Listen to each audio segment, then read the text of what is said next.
When building a tuner car, many of us begin with a plan. We search for the perfect car on forums, on eBay, at dealers, in hope of finding something ideal for the project we'd like to build.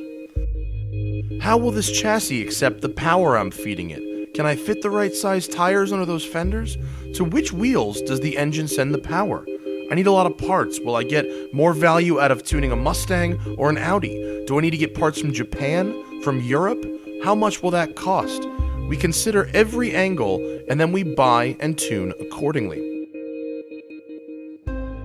Conversely, when you're young, you don't necessarily have these options. Young people work with what they have, and even though they may not have chosen the car on which their build is based, the entire point of the build becomes about making the best of your resources. My first car was a Mercury minivan, so my tuning options were limited to rear seat removal and mattress installation. Kameron, on the other hand, was given a BMW E30. At the time, it was just an old BMW, but thanks to the internet, the 24 Hours of Lemons, and the E30's combination of lightweight and rear-wheel drive, it's developed a rabid cult following as a great starting point for a build. Now, I get to take the car that Kameron's father once assumed would end up in a ditch and use it to punish a set of tires.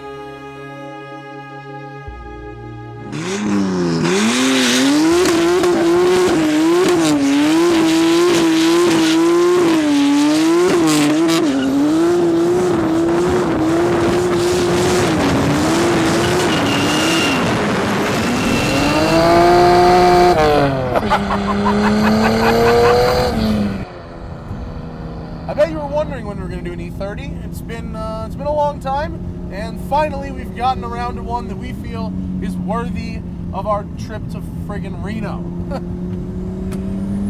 This is a 1989 BMW 325 IS Coupe, 2.5 liter 6-cylinder engine up front, 5-speed manual gearbox, and a turbo, making 19 pounds of boost. And although he doesn't know exactly what the power level is, my ass dyno tells me somewhere in the neighborhood of 385 horsepower. Oh, with a deliciously flat torque curve. This is a very small car to have a turbocharged inline-6 engine, 2,800 pounds. What I like about it is that it's still got balance. It's not a crazy burnout machine. Oh yes. It's got phenomenal power when you get your foot in it. It wasn't built to impress people on the internet. It was built to be the best driver that it could be for Kameron. And what I mean by that was he built a motor that made like 460 at the wheels, but it was peaky and it was crap to drive. So he went smaller with the turbo and went in favor of a wider torque band. I'm not sure exactly the torque figure here, but there is a lot of it over a very wide power band. I've tried about 3 different turbos now. My very first build on this was basically a budget build. I went with a used whole set turbo off of a Dodge truck. And I thought it was great until I got, more experience, and I realized, it's really laggy, and just power delivery is not good. And then I went to a GT35 turbo. That ended up being even worse. I might have made the most peak horsepower there, but drivability wasn't too good. And I just sized it back down to the 20G turbo, and that gives me the broadest power band and the best drivability. It's got a dual pattern turbo cam, and the end result is, when the power kicks in, I have the turbo sized properly, so it comes onto full boost right at about the same time, so it really just packs a punch and takes off. This chassis, very rigid actually, considering it's 25 years old, very tossable. He's got the Bilstein H&R combo suspension on here. Pretty good for an aftermarket BMW suspension. Usually BMWs are ruined by aftermarket suspension. Not so much here. It's probably because this is the combination they race Spec E30 on. It rides really nice, very smooth roads in Reno, absorbs bumps well, and considering there's no back seat, it's just bare metal back there, not much actual road noise makes it into the cabin. The Bridgestone tires have really hard sidewalls. That's kind of what they're known for. They're good for autocross, they help with the turn in, but at the same time, I feel all the little pebbles and stuff on the road. He literally taught himself how to work on cars by building a turbo E30 at his house. And I love the stories. His dad gave him the car, you know, thought it would be kind of a write-off, and now here he is, 7 years later, and look at this thing. He takes it to track, takes it to autocross. I'll tell you what, if this car doesn't run mid-11s in the quarter or better, I would be amazed. Everything is, you know, do-it-yourself on it. I've welded the entire exhaust myself. I had to teach myself how to weld just to do that. I had to teach myself how to tune, just to tune the car. And then, I had to do a head swap on it because the first head I broke a rocker arm on. Just, can't stop like fiddling with the car. I'm on my 50th tune probably. Every time I drive it, I see a little point where I can adjust it. I got the car from my dad when I was 16. It was, my first car. He basically thought I was going to wreck it. Instead, I, took really good care of it and just kept building on it. It's been hit. I've rebuilt it. I've done the body work. I don't let anyone else touch it. All my friends actually bought E30s. I had the first one. Now we all have E30s, and now they're actually all boosted also. Everyone just like on the weekend just comes over to my house and we just turbo them. We've been out here in the sun all day, driving back and forth, running it hard. We run cars harder than their owners run them, and that's usually when we find out that something's gonna break. On this car, temperature gauge hasn't moved up the smallest bit. We haven't been through very much gas at all. We're using a lot more from the meth injection than we thought we would be. There's about a half a tank of meth left, even though we've used less than a quarter of a tank of fuel. While Tom and I are in the E30 doing our bit right now, Thaddeus took Kameron back to his house to score more meth.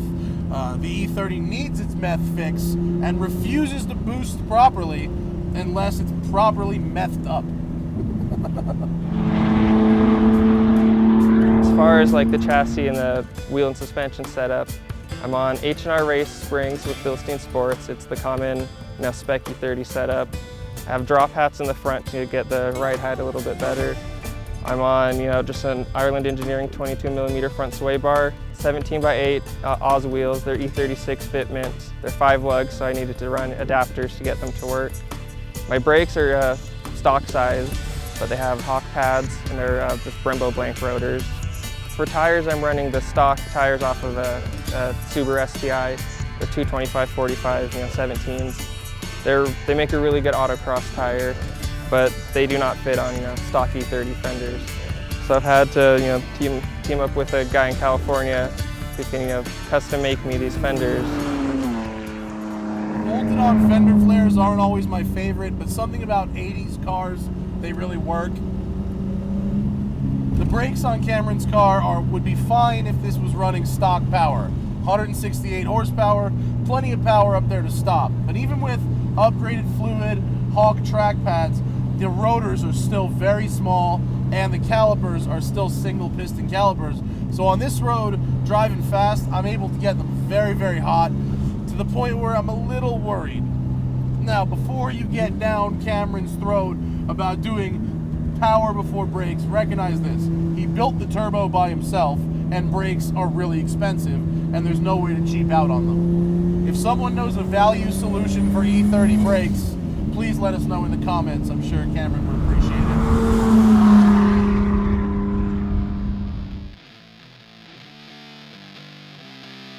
it. It's unpredictable. 1 minute you have traction, the next minute you're driving sideways down the road. And you can't even merge lanes going straight. Plenty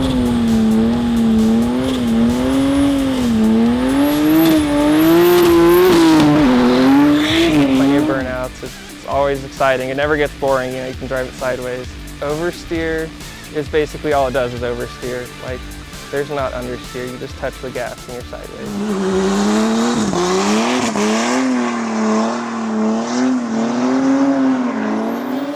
Engine is very strong as I pull out of this corner.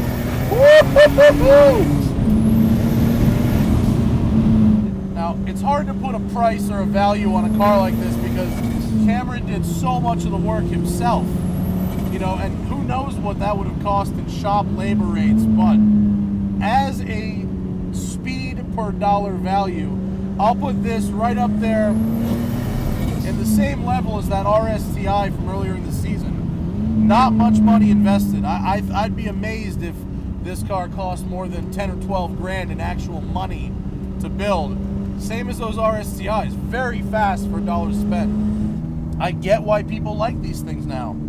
And mad respect to a young dude with very limited resources building a stupidly quick one in his garage.